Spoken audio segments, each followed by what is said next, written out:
안녕하세요. 커피앤톡입니다. 오늘도 와주셔서 감사드리고요. 바로 사연 읽어보겠습니다.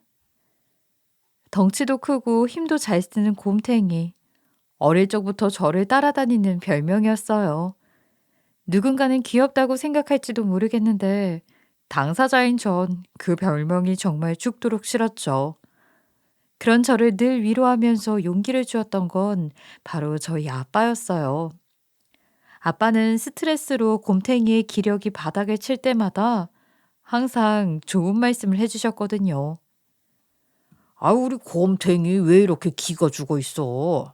누가 또 덩치 크다고 놀렸어? 걔네는 정말 아무것도 모르네. 세상 나쁜 놈들 다 잡아 혼내주고 사람들 구해주려면 덩치가 커야지 어떡하라고. 덩치 조그만 영웅 봤어?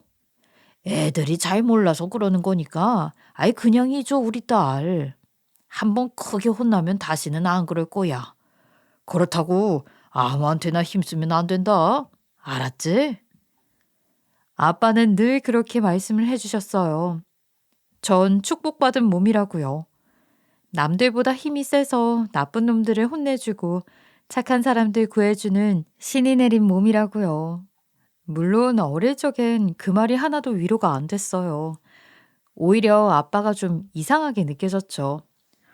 다른 아빠들은 우리 공주님 하면서 딸내미들을 귀하게 키우는데 우리 아빠는 아침 저녁으로 줄넘기 1000개씩 시키고 마당에 놓인 운동기구도 들게 하면서 강하게 키우셨으니까요.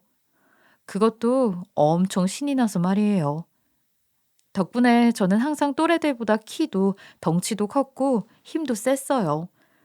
줄넘기면 줄넘기, 달리기면 달리기, 오래 매달리기면 오래 매달리기 못하는 게 없었죠. 운동만 했다 하면 선수 제의를 받아서 육상부, 테니스부, 골프부, 축구부까지 안 해본 게 없었어요. 하는 종목마다 항상 학교 탑을 먹었지만 이상하게 이거다 하는 종목이 없더라고요. 그냥 잘한다, 잘한다 하니까 하는 거지. 제가 좋아서 미치게 빠져드는 운동은 찾지 못했어요. 그렇게 길을 찾지 못한 채 저는 중학생이 되었고 사춘기가 왔어요. 중학교에 와서도 역도부를 하긴 했는데 이것도 딱히 이거다 싶진 않았죠. 게다가 한창 방황할 시기이다 보니 집에서 짜증도 많이 내고 연락 없이 늦게 들어가 엄마 속을 좀 썩였어요. 흔히 말하는 질풍노도의 시기가 제게도 시작된 거였죠. 운동부이다 보니까 공부도 안 하지? 그렇다고 운동을 진로로 삼을 만큼 열심히 하지도 않지. 늘 긍정적인 말로 저를 위로해 주던 아빠도 그런 저를 보면서 드디어 한계를 맞이하게 되셨어요.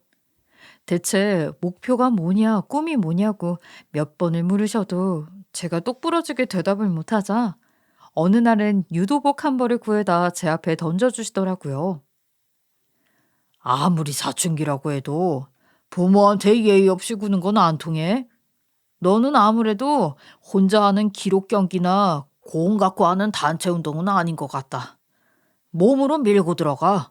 몸으로 엎어치는 유도가 딱이야. 오늘부터 유도해라. 너희 학교에 유도부 있지? 아빠가 학교에 가서 선생님이랑 얘기 잘해볼게.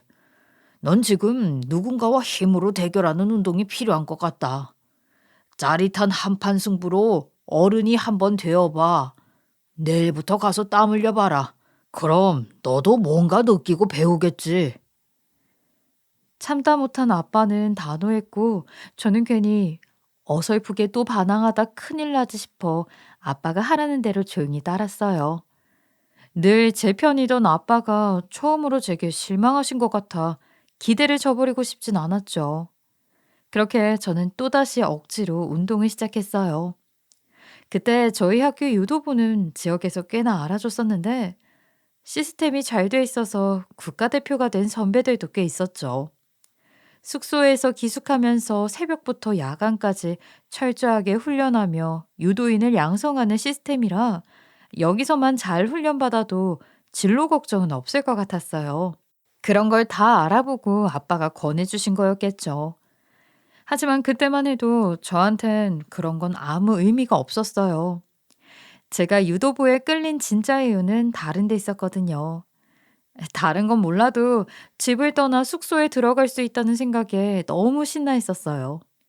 그래서 아빠 말씀에 못 이기는 척 유도부 활동을 하게 된 거였죠. 엄마, 아빠 잔소리에서 해방되어 친구들과 하루 종일 자유롭게 지내고 수업도 기분만 들어도 됐기에 마다할 이유가 없었어요. 지금 생각하면 제가 참 철이 없었네요. 하지만 그렇게 시작한 유도는 결코 만만한 게 아니었어요. 혼자서 나 스스로를 돌보는 게 쉽지도 않았고 하루 종일 계속되는 훈련도 어지간한 인내심으로는 견디기 힘든 것이었죠. 게다가 국가대표 출신으로 올림픽 출전까지 해본 코치님은 아빠보다 더하게 제 오기를 자극했어요. 그따위로 할 거면 짐 싸. 너 하나 없어도 우리 팀 잘 돌아가. 알았어? 게으르고 목표 없는 애한테 에이스 자리 줄 생각 없다. 가고 싶으면 언제든지 가고 대신 이거 하나만 잘 알아둬. 네가 여길 나가는 순간 넌 너 자신한테 진 거야. 알았어? 하루에도 수십 번씩 그만두고 싶었지만 결국 코치님의 말에 오기가 생겨 다시 하고 정신 차리고 다시 또 하고를 거듭하면서 저는 진짜 유도 선수가 될 수 있었어요. 게다가 그때까지 해왔던 다른 운동에 비해 유도는 짜릿한 맛이 있어서 저를 버틸 수 있게 해주었어요. 바로 한판승이 있으니까요. 처음엔 실력이 되지 않아 감히 엄두도 못 냈었는데 어느 정도 기량이 오르니 한판승으로 친구들을 매칠 수 있게 됐어요. 워낙 타고난 힘이라 상대 선수를 새처럼 날아 바닥으로 고꾸라지게 하는 저만의 기술을 터득할 수 있었죠. 그때부터 제 별명은 곰탱이에서 한판승의 여왕이 되었어요. 그렇게 저는 해를 거듭할수록 유도의 매력에 푹 빠지게 되었어요. 짜릿한 역전 한판승은 제가 유도를 하는 전부가 되었어요. 유도의 맛을 알고 나니 각종 대회를 휩쓸며 유망주로 떠오르는 건 시간 문제였죠. 그리고 드디어 꿈에 그리던 국가대표 마크를 달고 아시안게임 출전을 앞두게 되었어요. 난 네가 이렇게 클 줄 진작부터 알고 있었다. 장하다 내 딸. 아빠가 태극기 휘날리면서 목이 터져라 응원할게. 대한민국의 힘을 보여줘. 하하. 하지만 저보다 10배는 더 흥분한 아빠의 기대에도 불구하고 모두들 금메달 유망주라 꼽는 분위기를 산산조각 내버리고 저는 훈련 중에 뜻하지 않게 부상을 당하고 말았어요. 아시안 게임까지 단 한 걸음을 남겨두고 그만 회복할 수 없는 부상에 무릎을 꿇고 말았죠. 6년 동안 쉬는 날도 없이 하루 종일 훈련을 했고 큰 경기를 앞두고 더 열심히 운동을 하다가 그만 발목에 치명적인 부상을 안게 된 거였어요. 결국 아시안게임 출전을 포기하고 수술과 재활 치료로 6개월 넘게 고생하면서 회복에 집중했지만 좀처럼 원래 컨디션으로 돌아가지 못했어요. 끔찍한 고통을 이미 수차례 느껴본 터라 발목이 낫는다 해도 다시 강도 높은 훈련과 경기를 하는 게 엄두가 나지 않았던 게 사실이기도 했고요. 병원에서도 가만히만 있어도 욱신대는 발목으로 무리를 하다간 걷는 것조차 힘들 수 있다고 해서 저는 고민 끝에 유도를 접었어요. 이후 저는 유도로 이룬 영광의 순간을 모두 뒤로한 채 유도가 없는 세상에 첫 발을 내디뎌야 했어요. 그렇다고 절망하거나 좌절하진 않았어요. 그동안 제가 만들어낸 엄청난 승리의 순간들이 세포마다 강렬하게 새겨져 있었고 그 희열이 자신감이 되어 제 나머지 삶을 이끌 것이라 믿었으니까요. 어떤 승부에서 이겨본 사람은 어떤 난관에 부딪혀도 살궁리를 찾아낼 용기를 가지는 법이니까요. 이런 제 생각이 아빠에게도 그대로 전해진 걸까요? 운명이 완전히 뒤바뀌는 그 순간에도 아빠는 별다른 위로나 걱정의 말씀 없이 조용히 한마디만 하셨어요. 앞으로 네가 살아야 할 인생이 유도하고 그렇게 다르진 않을 거야. 승부가 필요하면 겨루고 백기를 들어야 하는 상황이면 들어야 하겠지. 한 가지 다른 게 있다면 유도처럼 심판이 승부를 가려주진 않을 거란 거다. 그래서 억울하기도 하고 시원하지 않을 수도 있어. 그렇다고 함부로 힘을 휘두르면 안 된다. 세상은 유도 경기장이 아니야. 누군가에게 위협이 될 수 있는 힘은 꼭 필요할 때만 한 번만 쓰는 거다. 그리고 그때는 꼭 한판승으로 승부를 내야 할 거야. 그때만 해도 저는 그 말씀이 무슨 뜻인지 전혀 알지 못했어요. 그냥 힘쓰지 말고 운동한 거 티내지 말고 조용히 살라는 말씀이려니 했죠. 그 일이 생기기 전까지는요. 제 인생의 마지막 한판승이 될 바로 그 일 말이죠. 오랫동안 재활치료를 받은 후 저는 뒤늦게 사이버 대학에서 공부를 해 대학 졸업증을 딸 수 있었어요. 전공은 유도하고 전혀 관계없는 통계학이었죠. 취업을 해야 한다는 생각에 그나마 취업이 잘 된다는 학과를 선택했는데 운동만 하느라 공부를 워낙 안 했던지라 고생 끝에 겨우겨우 졸업장을 딸 수 있었어요.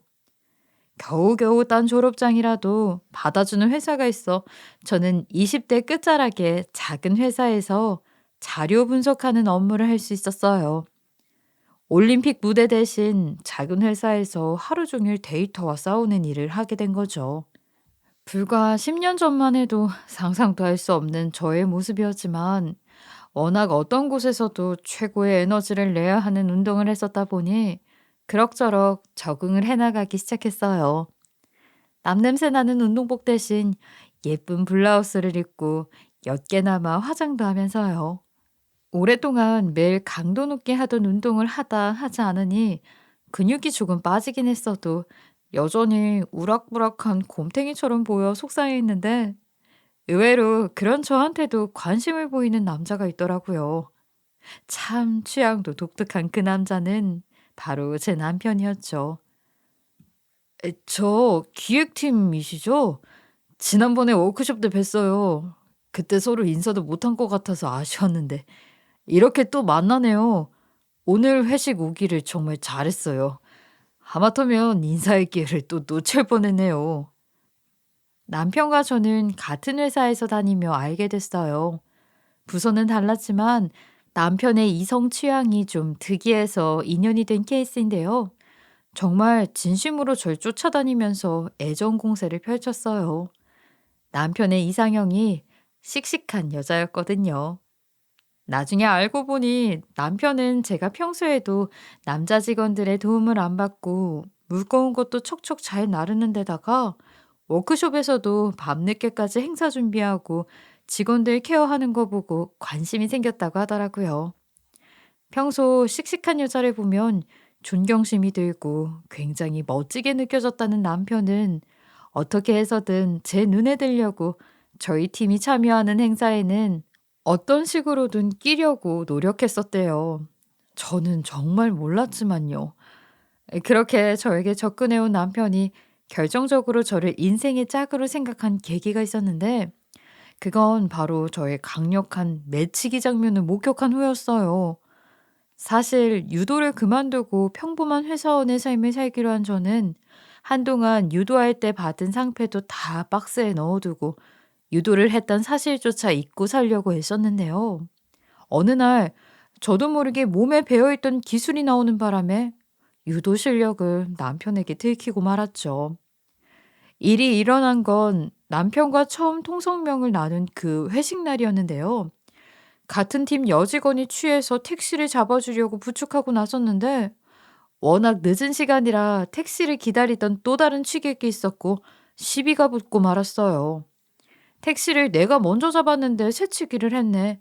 아가씨들이 이 늦은 시간에 싸돌아다니면 호랑이가 물어가네. 뭐 어쩌네. 젊은 남자들이 잔뜩 취해서 자꾸 시비를 걸더라고요. 무시하고 그냥 택시를 태워 보내려는데 그만 동료가 너무 취해서 길에 주저앉아 버리고 말았어요.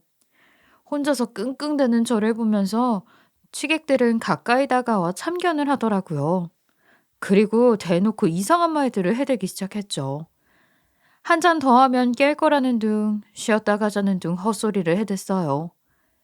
거기까지만 했어도 아무 일 없었을 텐데 제가 대꾸가 없자 한 남자가 제 어깨에 손을 올리면서 일이 벌어지고 말았어요.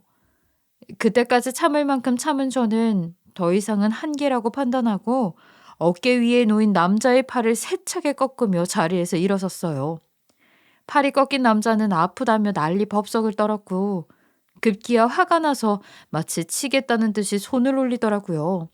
저는 본능적으로 그 손을 잡아채 바로 몸을 돌려 길바닥에 시원하게 업어치기를 해버렸습니다.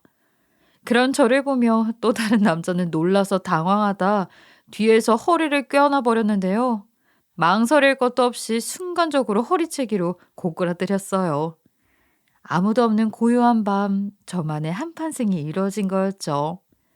그리고 한숨을 돌린 뒤 신고를 하려는데 혹시 저희가 위험할까 뒤늦게 쫓아온 남편이 그 모습을 보고 놀란 토기 눈을 하고는 바라보고 있더군요.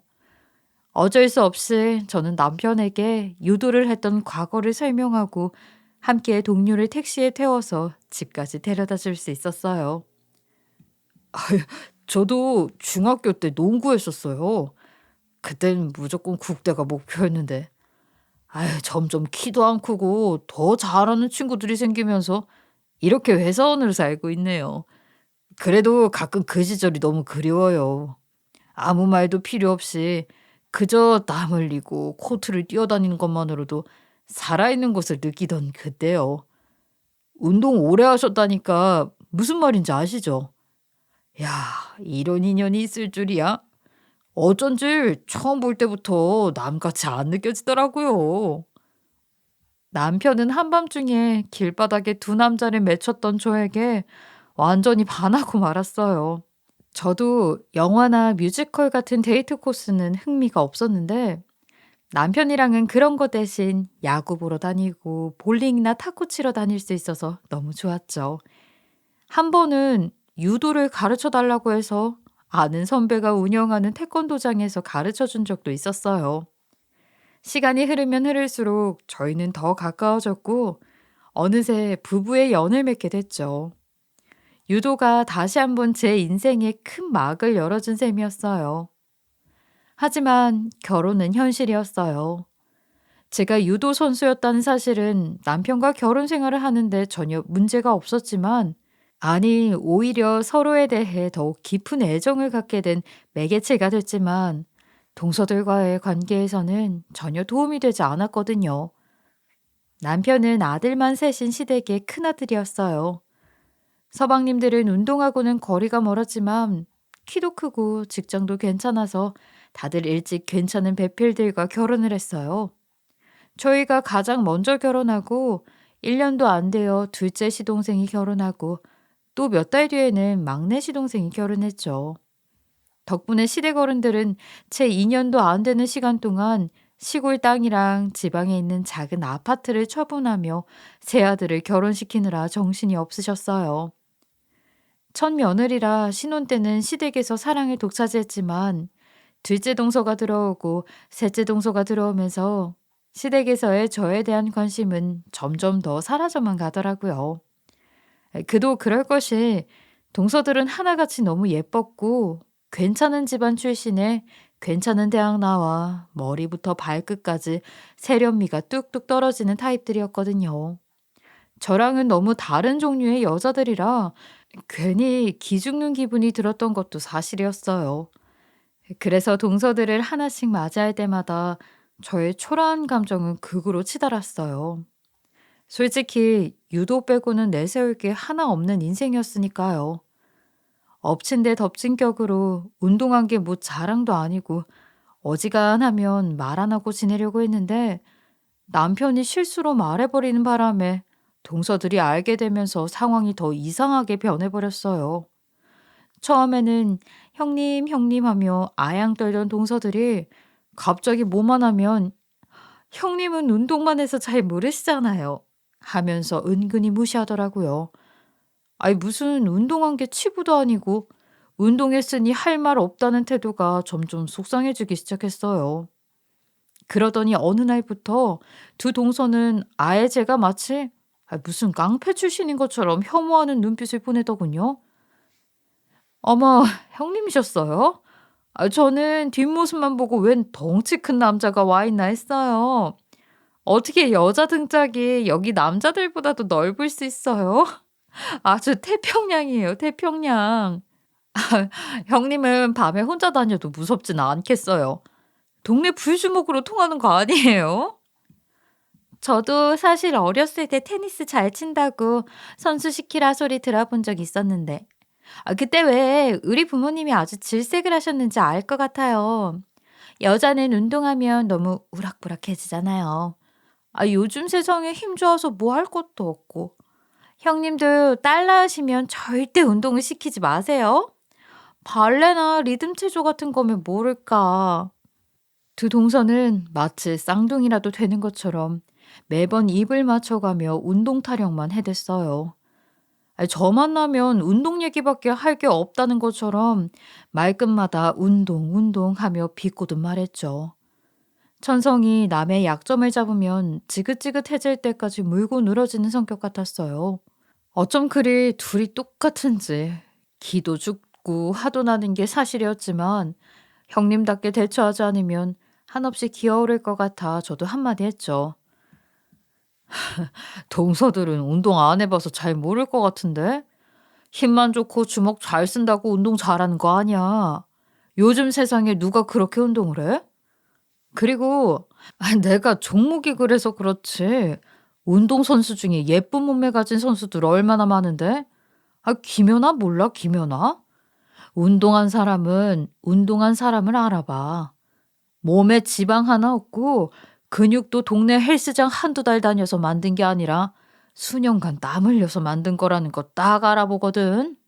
그래서 선수들끼리는 서로 리스펙하고 그래. 그러니까 이제 운동 얘기, 덩치 얘기 좀 그만했으면 좋겠어. 그리고 나 딸 낳으면 걔가 하고 싶은 거 다 하게 해줄 거야. 그게 운동이라고 해도 말이야.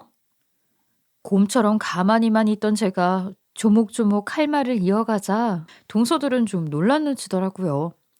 덕분에 한동안은 운동에 운자도 떼지 않은 채 얌전한 두 동서를 만나볼 수 있었어요. 막상 그렇게 나오니 좀 미안하기도 했고 윗사람으로서 너무 아량이 부족했나 싶기도 해 저는 요리를 배우러 다니기 시작했어요. 사실 동서들이 그간 한 말 중에 마음이 쓰였던 게 있었는데요. 다른 집 형님들은 큰며느리 수업을 받고 시집와서 요리도 잘하고 명절에 음식도 다 해온다는 이야기였죠. 요리 솜씨가 없어도 너무 없던 저는 이번 기회에 제대로 형님 노릇을 해보자 결심하고 큰맘 먹고 요리 연구가가 운영하는 소규모 클래스를 등록했는데요. 수강료가 너무 비싸서 놀랐지만 이것도 나름 형님 훈련이다. 슬기로운 시집 생활을 위한 공부와 투자다 생각하고 아까워하지 않기로 했죠. 힘밖에 쓸 줄 모르는 큰며느리에서 음식도 잘하고 제대로 형님 노릇하는 며느리로 거듭나기 위해서요. 특히 수업 시간에 요리 연구가님이 해주신 말씀에 큰 감명을 받아 더 열심히 요리 공부에 빠져들게 되었어요. 여자한테 결혼이란 게 그래요. 살림도 잘해야 돼. 애도 잘 키워야 돼. 시어른들한테 싹싹하게 잘해야 돼. 남편한테 사랑받아야 돼. 거기에 음식까지 잘해야 돼. 요즘은 여기에 돈 잘 버는 것까지 추가. 아이고, 무슨 원더우먼도 아니고. 갑자기 이렇게 다 잘하라면 미치지 않을 여자가 어디 있겠어요. 다른 건 못해도 돼. 아니, 못해. 그런데 음식은 잘하면 무조건 좋아. 일단 내가 맛있는 거 많이 먹어 좋고, 맛있는 걸로 식구들 인심 사서 좋고, 세상에 맛있는 거 싫어하는 사람이 어디 있어요? 아무리 시댁 식구들이랑 사이가 안 좋아도 음식 솜씨 하나 끝내주면 밥 먹을 때만큼은 평화가 찾아온다니까요. 음식이 그런 거예요. 평화를 부르는 마법. 그러니까 다들 열심히 배워서 필살기로 써먹으세요. 그렇게 몇 달간 수업을 받은 후 저는 다가오는 김장 때 어머니께 드디어 수육을 만들어 가겠다고 미리 얘기를 할 수 있는 경지에 다다랐어요. 솜씨가 좋은 분들은 수육이 뭐 대단하다고 경지까지 운운하냐고 하실지 몰라도 저처럼 거의 10년을 운동만 하던 제가 수육을 삶아서 시댁에 가져다 내놓을 정도가 되었다는 건 정말 기적이나 다름이 없었어요. 오랜만에 목표의식을 갖고 좋은 고기를 사고 몸에 좋다는 재료를 다 넣어서 정성껏 삶으며 저는 보람을 느꼈어요. 식구들이 맛있게 먹는 모습을 상상하고 어머님께 칭찬을 받고 무엇보다 동서들의 입이 떡 벌어지게 놀랄 걸 생각하니 너무 설레더라고요. 이 정도면 형님 노릇 제대로 하고 동서들에게 인정받을 수 있겠다 생각하며 김장날만을 기다렸죠. 그래도 혹시나 해서 먼저 요리 연구가 선생님께 맛을 보여드렸어요. 그랬더니 엄지척을 들어 보이시면서 너무 맛있다고 그러시더라고요. 가르친 보람이 있다고요. 아이고, 맛있어라. 아이, 나도 모르게 언니라고 할 뻔했네. 어른이 뭐 별건가요? 이렇게 맛있는 음식 정성스럽게 해서 나눠주는 게 어른이죠. 아무리 사람이 미워도 맛있는 거 이렇게 해주면서 보람 느끼는 게 어른이에요. 시댁 식구들이 너무 좋아하겠다. 가서 사랑 많이 받고 오세요. 화이팅! 선생님의 응원까지 받으니 용기가 저절로 나더라고요. 그래서 저는 모처럼 즐겁고 설레는 마음으로 시댁에 갈 수 있었어요. 하지만 드디어 다가온 김장날, 저는 어른이 되기를 포기하고 말았죠. 김장 담그는 날 시댁에 모인 동서들에게 저는 어른답게 먼저 웃으며 인사했어요. 그랬는데 동서들은 여전히 뭐가 그렇게 못마땅한지 껄끄럽게 인사를 받더라고요. 그러거나 말거나 맛있는 수육을 먹으면 좀 달라지겠지 싶었는데 문제는 김장을 어느 정도 담그고 드디어 제가 만든 수육을 내놓으면서부터 벌어졌어요. 작정을 한 마녀들이 오랫동안 준비해온 춤을 추기 시작하더라고요. 어머나, 이거 진짜 네가 만든 거니? 아이, 나보다 솜씨가 더 낫다 얘. 어쩜 이렇게 야들야들하고 입에서 살살 녹니 그래? 냄새도 향긋하고. 아이, 도대체 뭘 넣은 거야? 대단하네 우리 큰며느리. 어머니는 한 입 드셔보시더니 칭찬 일색이셨어요. 뭘 넣고 삶았냐, 고기는 어디서 샀냐 계속 물으시면서 신기해하더라고요. 큰며느리인데 할 줄 아는 게 없어서 김장할 때 무거운 배추랑 김치통이나 나르던 장사가 요리사로 변신해 인정받는 순간이었어요. 그런데 동서들 반응은 어머니와 너무 다르더군요. 고기 냄새 나서 싫다, 다이어트 중이다, 이 핑계에 저 핑계를 대면서 둘 다 입에도 안 대면서 끝끝내 제 성의를 무시하더라고요. 마치 둘이 미리 짝이라도 한 듯 어머니가 한사코 권하셔도 끝까지 안 먹으려는 강경한 태도를 취했는데요.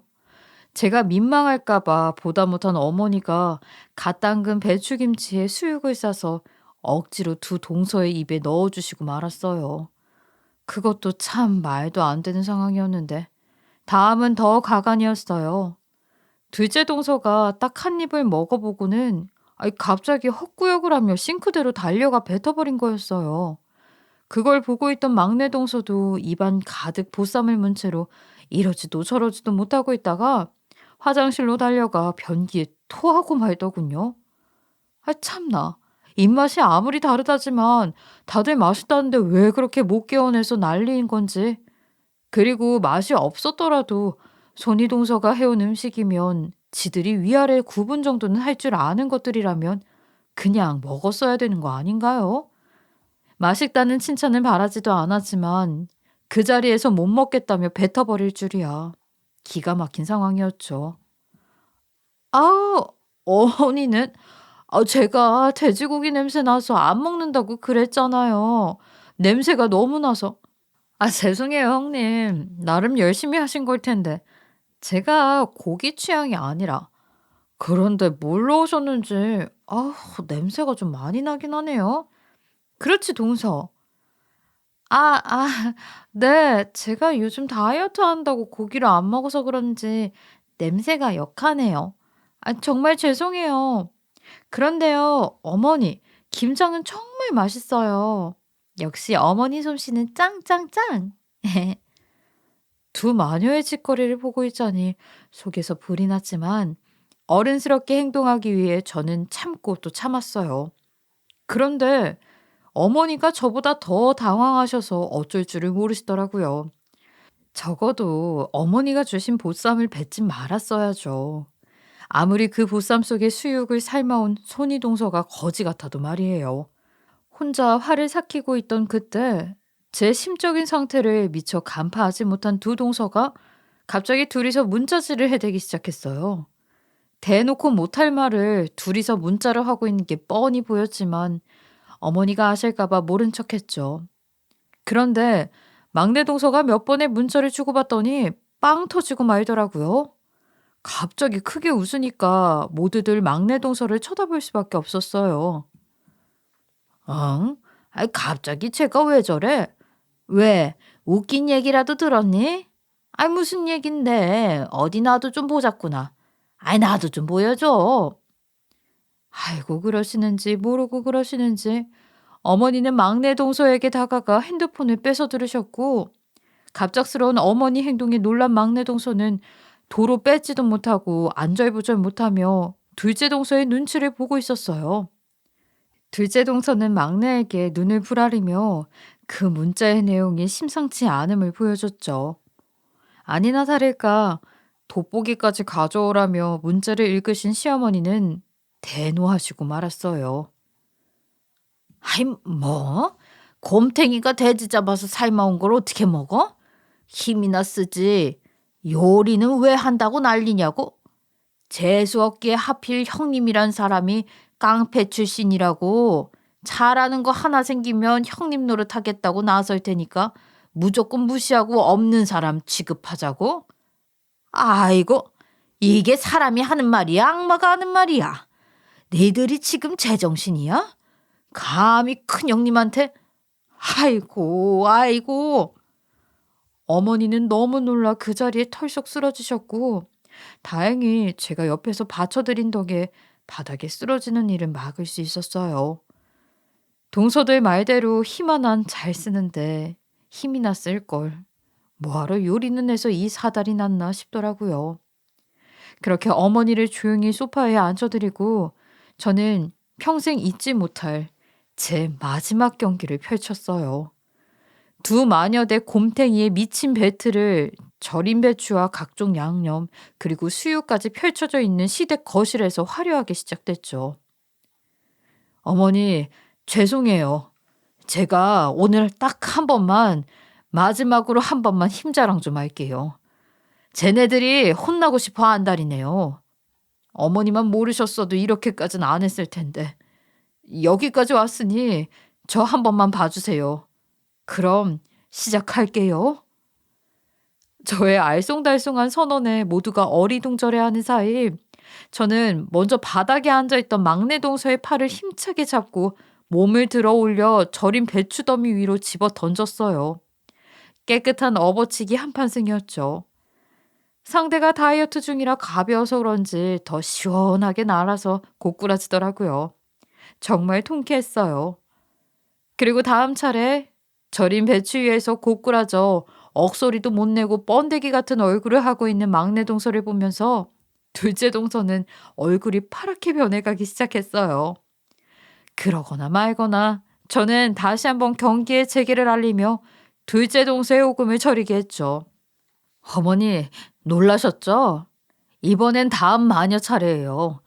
아래 동서 주제.